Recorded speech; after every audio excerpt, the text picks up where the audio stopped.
गोंधळे वस्ती SS icon ते जुना अक्कलकोट नाका हा मुख्य रस्ता रखडला.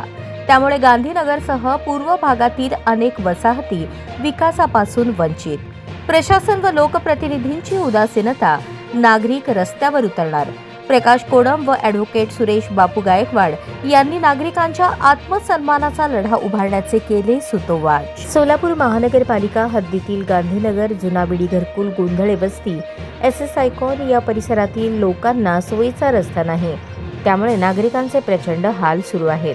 तसेच जुना अक्कलकोट नाका ते महालक्ष्मी चौकातून पाण्याच्या टाकीकडे जाताना वन वे वरून विरुद्ध बाजूने जावे लागते. त्यामुळे ट्रॅफिक पोलीस अडवणूक करतात, दंड आकारतात, अनेकदा गुन्हेही दाखल करतात. शिवाय जीवघेणे अपघात होतात. ही नागरी समस्या गेल्या अनेक वर्षांपासून सुरू आहे.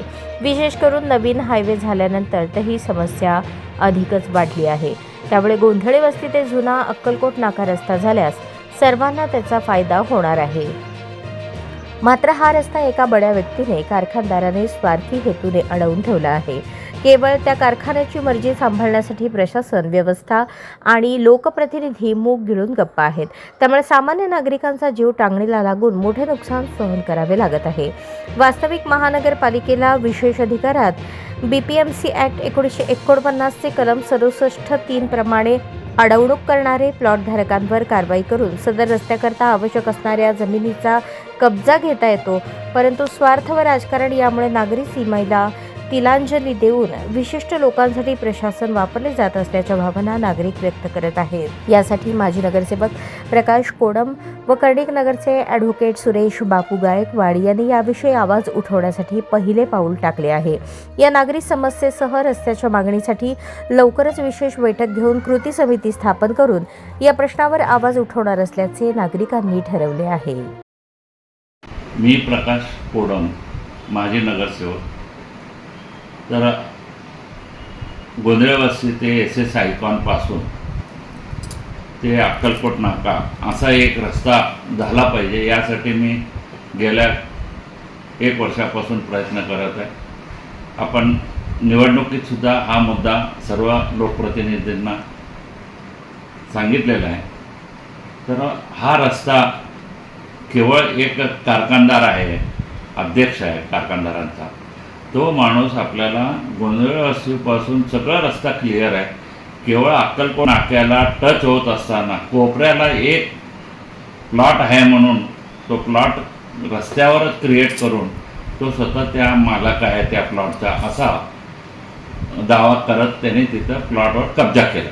त्यामुळं आपल्याला 99% 99% रस्ता झालेला क्लिअर आहे. फक्त हा 1% भाग म्हणजे 1% 5% भाग त्यांनी कब्जा करून बसला आहे आणि तो कारखानदारांचा अध्यक्ष आहे. आणि हा जो भाग आहे कारखानदारांच्यासाठी असलेला गांधीनगरचा सर्व इंडस्ट्रियल एरिया आहे आणि लोकही राहतात. त्याला ह्या सर्व भागामध्ये तो रस्ता होत नाही आहे, केवळ त्या प्लॉटधारकामुळे. आणि गांधीनगरमधले मला लोकांना पण विनंती करायची आहे, विचारायचं आहे की मग आपला एरिया विकसितच होत नाही, विकासच होत नाही का? आता घरकुलमध्ये, हिरा मोती ह्या भागामध्ये तिथं जमीन जर बघितला तर 5,000 रुपये रेट आहे. सर्व आपल्यानंतर जे 25-50 वर्ष झाले त्या सर्व भागातल्या जमिनीचा रेट 5,000च्या पुढं आहे. आणि गांधीनगरमध्ये अजूनही 2,500, 3,000, 3,500 रुपये झाले. परवा 2 नंबर झोपडपट्टी आहे त्या भागात एक घर विकला गेला, ते 3,500 रुपये स्क्वेअर फीट, 3200 काहीतरी. म्हणजे आपण कुठं आहोत? आपल्यानंतर झालेलं नगर विकास होत आहे. तिथला नागरिक हा लोकप्रतिनिधीकडनं काम करून घेतात. आपल्या भागात कोणीच कोणाचं काय बघत नाही, कोणाला विचारत नाही, बाहेर येत नाही आणि प्रयत्न करत नाही.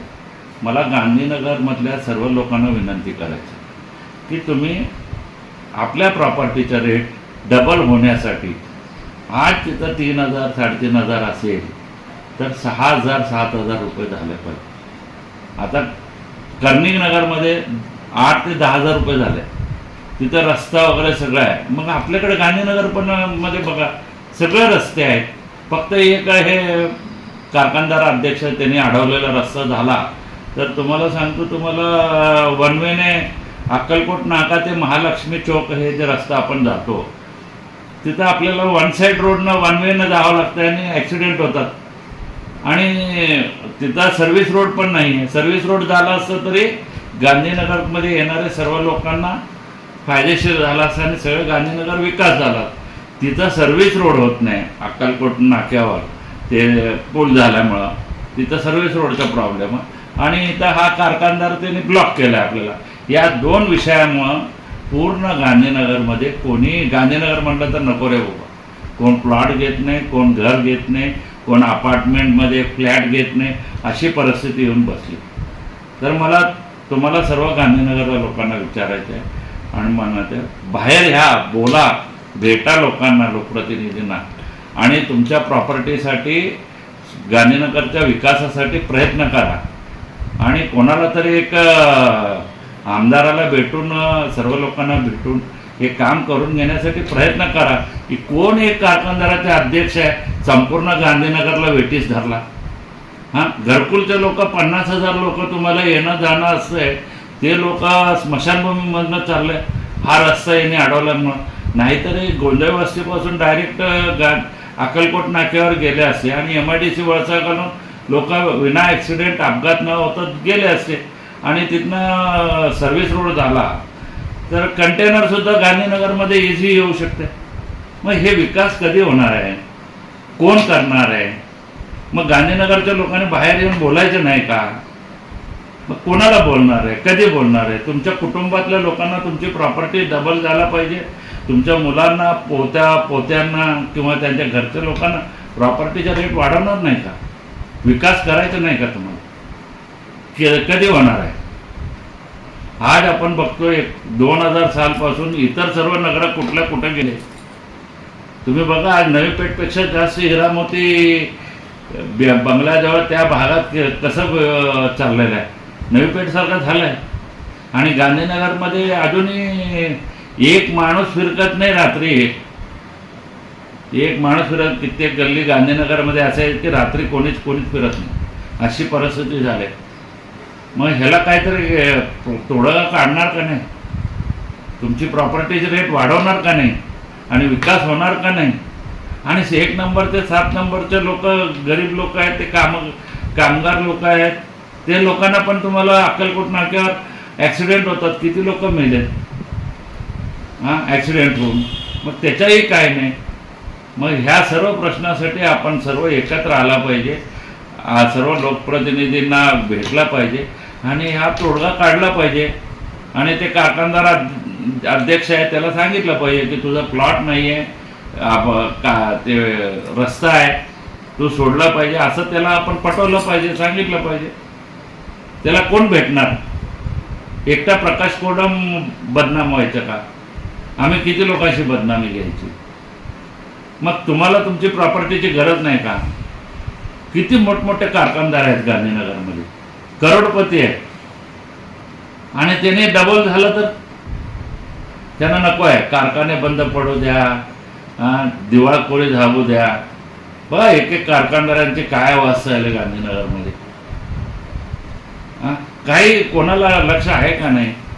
हे मला सारखं मनात राग असतं आहे की बघ हे लोक बाहेर काय येत नाही, का बोलत नाही. म्हणून माझ्या मनातल्या व्यथा मी बोललो.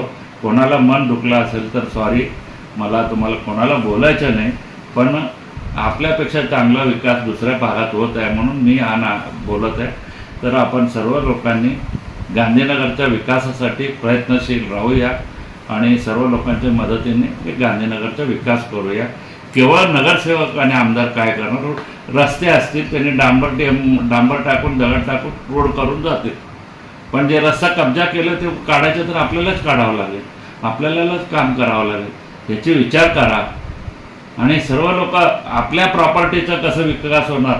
गांधीनगर 1 नंबर झाला पाहिजे. कर्णिक नगर, पद्मनगर ह्यापेक्षा गांधीनगर चांगलं आहे. तुम्ही जर विकास केला तर 10,000 रुपये स्क्वेअर फीटपर्यंत जमीन जाईल आणि सर्व लोकांना नोकऱ्या मिळतील, कामधंदा वाढतील, दुकानामध्ये व्यवहार होईल, शटर्स येतील, तिथं लोकांना नोकऱ्या मिळेल. हे सर्व विकास साधूया एवढा माझा विनंती.